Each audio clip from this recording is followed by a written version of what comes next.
આજે મોહરમની 9મી તારીખે આજે સમગ્ર રાજકોટ શહેરના તાજિયા ઓળમાં આવી ગયા અને એકદમ શાંતિથી એકલાસભર્યા વાતાવરણમાં અને કોમી એકતા અને ભાઈચારાના વાતાવરણમાં સદરના અને ગામના બંને તાજિયા અમન અને શાંતિ અને ભાઈચારાના વાતાવરણમાં તાજિયા બધી જગ્યાએ ફર્યા.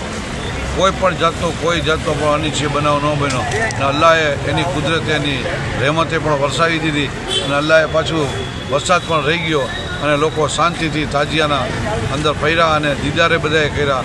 ખાસ કરીને હિન્દુ ભાઈઓ પણ મોટી સંખ્યાની અંદર અહીંયા દર્શન કરવા આવ્યા અને પોતાની માનતાઓ જે હતી એ અખલાસ અને મોહબ્બતથી પોતાની માનતાઓ પણ પૂરી કરી. અહીંયા ખડી ચોકીની માનતા હતી, ખડી ચોકીની માનતા પણ પોતે શ્રદ્ધાથી અને આત્મથી શાંતિથી એ પોતાની માનતાઓ પણ એ પૂરી કરી.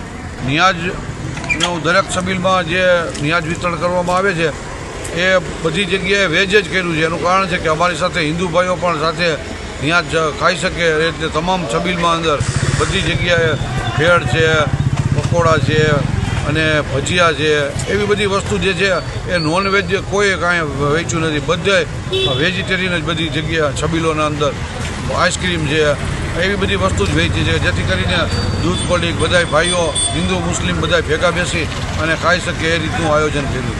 કાર્યમાં 10 દિવસ નિયાજ કરી હિન્દુ મુસલમાન બે ખાઈ શકે શહીદ કરબલાવાળાની યાદમાં યા અલિયા હસન હુસેન.